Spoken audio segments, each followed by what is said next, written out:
بسم اللہ الرحمن الرحیم الحمد للہ رب العالمین والصلاة والسلام علی اشرف المرسلین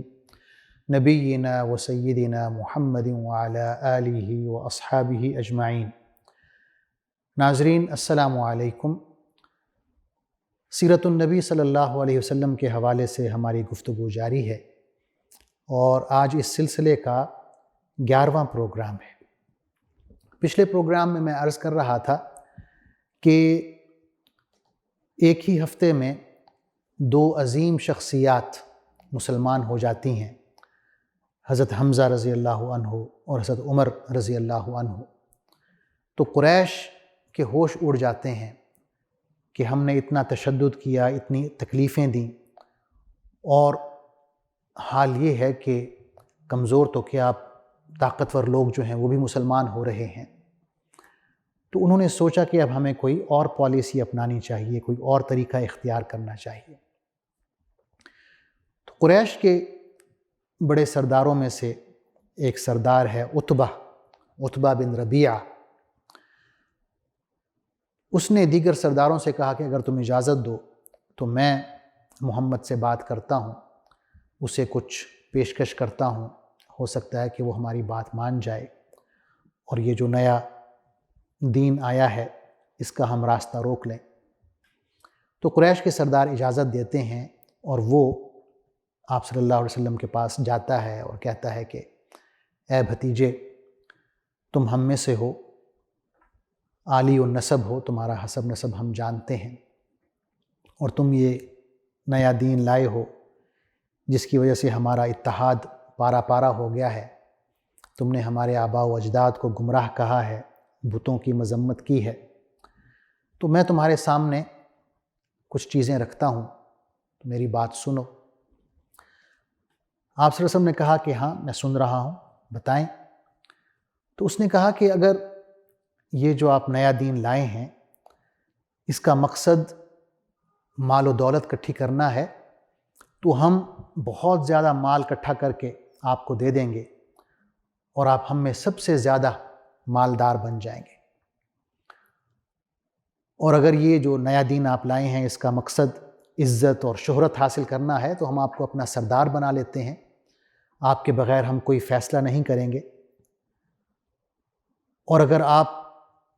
بادشاہ بننا چاہتے ہیں، اس نئے دین کا مقصد یہ ہے کہ آپ ہمارے بادشاہ بن جائیں، تو اس پہ بھی ہمیں کوئی اعتراض نہیں، ہم آپ کو اپنا بادشاہ تسلیم کرتے ہیں۔ اور اگر مسئلہ کوئی اور ہے، آپ سمجھتے ہیں کہ یہ کوئی آسیب زدگی کا مسئلہ ہے، آپ پر کوئی جن بھوت آ جاتا ہے اور آپ کو مجبور کرتا ہے کہ آپ ایسا کلام پڑھنا شروع کر دیں، تو ہم جتنا مال خرچ کرنا پڑا خرچ کریں گے، ہم آپ کا علاج کروائیں گے اور آپ ٹھیک ہو جائیں گے۔ حضور صلی اللہ علیہ وسلم عتبہ کی پوری بات سنتے ہیں اور پوچھتے ہیں کہ کیا آپ نے اپنی بات مکمل کر لی؟ اس نے کہا ہاں میں نے اپنی بات مکمل کر لی۔ تو آپ کہتے ہیں کہ اب میری بات سنو، اور پھر آپ سورہ حامیم سجدہ کی تلاوت فرماتے ہیں۔ بسم اللہ الرحمن الرحیم، حامیم تنزیل من الرحمن الرحیم، کتاب فصلت آیاتہ قرآنا عربیا لقوم یعلمون بشیرا ونذیرا فأعرض اکثرهم فهم لا يسمعون وقالوا قلوبنا فی اکنۃ مما تدعونا الیہ۔ آپ تلاوت کرتے ہیں کہ حامیم یہ خدائے رحمان و رحیم کی طرف سے نازل کردہ چیز ہے، ایک ایسی کتاب جس کی آیات خوب کھول کر بیان کر دی گئی ہیں، عربی زبان کا قرآن ہے، ان لوگوں کے لیے جو علم رکھتے ہیں، اور یہ بشارت دینے والا اور خبردار کرنے والا ہے، مگر ان لوگوں میں سے اکثر اس سے روگردانی کرتے ہیں اور سن کر نہیں دیتے، اور جس چیز کی طرف تو ہمیں بلا رہا ہے وہ یوں کہتے ہیں کہ جس چیز کی طرف تو ہمیں بلا رہا ہے اس کے لیے ہمارے دلوں پر غلاف چڑھے ہوئے ہیں، ہمارے کان بہرے ہو گئے ہیں، اور ہمارے اور تیرے درمیان ایک حجاب حائل ہو گیا ہے، لہٰذا تو اپنا کام کر، ہم اپنا کام کیے جائیں گے۔ آپ صلی اللہ علیہ وسلم تلاوت کرتے ہوئے جب یہاں پہنچتے ہیں، فَإِنْ أَعْرَضُوا فَقُلْ أَنذَرْتُكُمْ صَاعِقَةً مِثْلَ صَاعِقَةِ عَادٍ وَثَمُودَ، کہ اب اگر یہ لوگ منہ موڑتے ہیں تو آپ ان سے کہہ دیں کہ میں تم کو اسی طرح کے ایک اچانک ٹوٹ پڑنے والے عذاب سے ڈراتا ہوں جیسے عاد اور سمود پر نازل ہوا تھا۔ تو یہ سنتے ہی عتبہ آپ صلی اللہ علیہ وسلم کے منہ پر ہاتھ رکھ دیتا ہے اور کہتا ہے کہ میں آپ کو اللہ کا اور رشتہ داری کا واسطہ دیتا ہوں کہ آپ چپ ہو جائیں، یعنی ڈر جاتا ہے، اس سے برداشت نہیں ہوتا یہ کلام، اور پھر وہ اپنے لوگوں کی طرف واپس آتا ہے اور کہتا ہے کہ میرا خیال یہ ہے کہ آپ محمد کو اس کے حال پر چھوڑ دیں۔ اگر عربوں میں محمد مقبول ہوتے ہیں، سرداری اختیار کر لیتے ہیں، تو اس میں آپ کی عزت ہے، اہل مکہ کی عزت ہے، کیونکہ وہ ہم میں سے ہے، اور اگر وہ مقبول نہیں ہوتے تو عرب قبائل خود ہی اکٹھے ہو کر انہیں ختم کر دیں گے۔ تو قبیلہ قریش کے سردار ان سے کہتے ہیں کہ اے عتبہ، لگتا ہے کہ محمد کا جادو تم پر چل گیا ہے، یعنی ان میں کوئی بھی بات ماننے کو تیار نہیں ہوتا۔ اسی دوران ہم یہ بھی دیکھتے ہیں کہ جناب ابو طالب بہت فکر مند رہتے ہیں حضور اکرم صلی اللہ علیہ وسلم کے بارے میں، کیونکہ جیسا کہ آپ نے سنا کہ قریش نے بہت دفعے آپ صلی اللہ علیہ وسلم کو قتل کرنے کی کوشش کی،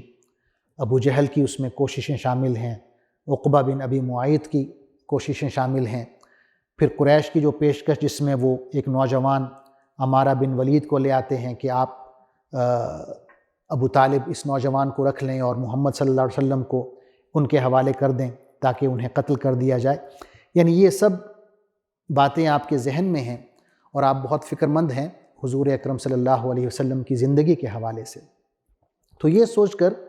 جناب ابو طالب اپنے خاندان والوں کو اکٹھا کرتے ہیں، آپ کا جو وسیع خاندان ہے، تمام بنو ہاشم کو اکٹھا کرتے ہیں اور تمام بنو مطلب کو اکٹھا کرتے ہیں، یعنی ان میں جو لوگ اسلام لا چکے ہیں وہ تو ظاہر ہے حضور اکرم صلی اللہ علیہ وسلم کے حامی ہیں، نصرت کرتے ہیں، لیکن خاندان ہونے کی وجہ سے جو لوگ غیر مسلم تھے، کافر تھے، وہ بھی اکٹھے ہو جاتے ہیں اور جناب ابو طالب ان سب سے یہ مطالبہ کرتے ہیں کہ رسول اللہ صلی اللہ علیہ وسلم کی حمایت کی جائے اور آپ کی حفاظت کے لیے ہر وقت تیار رہا جائے۔ تو تمام کے تمام بنو ہاشم والے بھی اور بنو مطلب یہ وعدہ کرتے ہیں، مسلمان بھی اور کافر بھی، کہ وہ رسول اللہ صلی اللہ علیہ وسلم کی حمایت کریں گے اور حفاظت کریں گے۔ ایک عجیب بات جو ہوئی وہ یہ ہے کہ کل 4 ہفتوں کے اندر 4 بہت بڑے بڑے واقعے ہو جاتے ہیں، یعنی یہ نبوت کا 6واں سال ہے، اس کا آخر ہے، ذوالحج کا مہینہ ہے، اور اس مہینے میں 4 بڑے بڑے واقعے ہوتے ہیں۔ پہلا واقعہ حضرت حمزہ رضی اللہ عنہ کا اسلام قبول کرنا ہے، دوسرا واقعہ حضرت عمر رضی اللہ عنہ کا اسلام قبول کرنا ہے، تیسرا بڑا واقعہ حضور اکرم صلی اللہ علیہ وسلم کا یہ جو پیشکش تھی عتبہ کی، ان کی نظر میں بہت بڑی پیشکش تھی، آپ صلی اللہ علیہ وسلم کا اس پیشکش کو ٹھکرا دینا ہے، اور پھر یہ جناب ابو طالب کا بنو ہاشم اور بنو مطلب کو حضور صلی اللہ علیہ وسلم کی حمایت پر اکٹھا کرنا ہے۔ جب یہ چاروں واقعے ایک ہی مہینے میں ہو جاتے ہیں تو اہل مکہ یا قریش بہت پریشان ہوتے ہیں، ایک نیا کام کرتے ہیں، وہ ایک ظالمانہ معاہدہ بیٹھ کر لکھتے ہیں، اور اس میں یہ ہے کہ بنو ہاشم اور بنو مطلب کے ساتھ نہ ہم کوئی شادی بیاہ کریں گے، نہ خرید و فروخت کریں گے، نہ میل ملاقات رکھیں گے، نہ ہم میں سے کوئی ان کی طرف جائے گا، نہ ان میں سے کوئی ہماری طرف آ سکے گا، اور یہ وہ معاہدہ لکھ کر خانہ کعبہ میں لٹکا دیتے ہیں، اور تمام بنو ہاشم کو اور تمام بنو مطلب کو وہ مکہ کی ایک گھاٹی میں جس کا نام شیب ابی طالب ہے اس میں دھکیل دیتے ہیں، اور ایک محاصرے کی کیفیت ہے، یعنی کوئی بھی باہر سے وہاں نہیں جا سکتا، وہاں سے کوئی باہر نہیں نکل سکتا، وہاں تک کوئی خوراک نہیں پہنچ سکتی، اور یہ جو ایک سوشل بائیکاٹ ہے یہ تقریباً 3 سال تک رہتا ہے، اور اس میں صحابہ کرام کی اور حضور اکرم صلی اللہ علیہ وسلم کی حالت یہ ہوتی ہے کہ صحابہ کرام درختوں کے پتے کھانے پر مجبور ہو جاتے ہیں، کیونکہ کھانا نہیں ہوتا، خوراک نہیں ہوتی۔ اور 3 سال کے بعد قریش کے بعض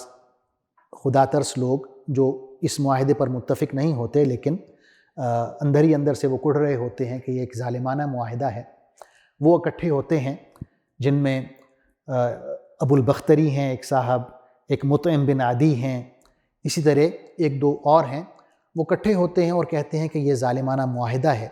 ہم کس طرح برداشت کریں کہ ہم رات کو سیر ہو کر کھائیں اور سوئیں، اور بنو ہاشم اور بنو مطلب جو ہیں وہ بھوکے رہیں۔ تو وہ خانہ کعبہ میں جاتے ہیں اور اس معاہدے کو پھاڑ دیتے ہیں۔ اس معاہدے کے ختم ہونے کے بعد حضور اکرم صلی اللہ علیہ وسلم اور دیگر صحابہ واپس آتے ہیں اپنے اپنے گھروں کو، اور قریش ایک آخری کوشش کرتے ہیں کہ جناب ابو طالب سے ملیں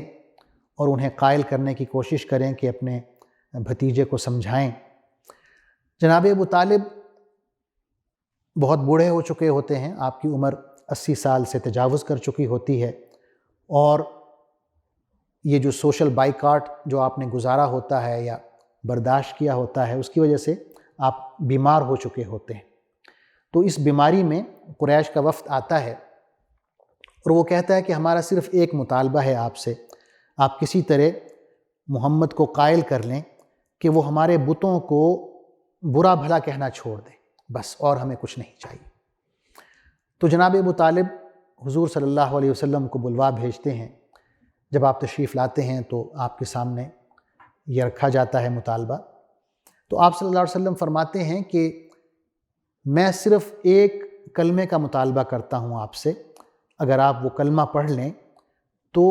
آپ عرب کے مالک بن جائیں گے اور عجم آپ کو خراج عطا کرے گا۔ ابو جہل بہت خوش ہوتا ہے کہ ایک کلمہ کیا، ہم اس طرح کے 10 کلمے پڑھنے کو تیار ہیں، آپ بتائیں کیا چاہتے ہیں۔ تو آپ نے فرمایا کہ آپ بس یوں کہہ دیں لا الہ الا اللہ، کہ کوئی ہستی، کوئی ذات اس لائق نہیں کہ اس کی عبادت کی جائے سوائے اللہ کے۔ اس پر یہ سن کر جو سرداران قریش ہیں وہ ہنسنا شروع ہو جاتے ہیں، تالیاں بجانا شروع ہو جاتے ہیں، اور کہتے ہیں ایک دوسرے سے کہ بھئی چلیں یہاں سے، محمد سے بات کرنے کا کوئی فائدہ نہیں ہے۔ یہ کیا بات ہوئی کہ سارے خداؤں کو ہم چھوڑ کے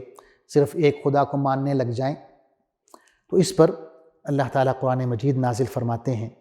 سورہ صاد کی پہلی آیات نازل ہوتی ہیں۔ بسم اللہ الرحمن الرحیم، صاد والقرآن ذی الذکر بل الذین کفروا فی عزۃ وشقاق کم اہلکنا من قبلہم من قرن فنادوا ولا حین مناص وعجبوا ان جاءہم منذر منہم وقال الکافرون هذا ساحر کذاب اجعل الآلہۃ الہا واحدا ان هذا لشیء عجاب۔ صاد، قسم ہے نصیحت بھرے قرآن کی، بلکہ یہی لوگ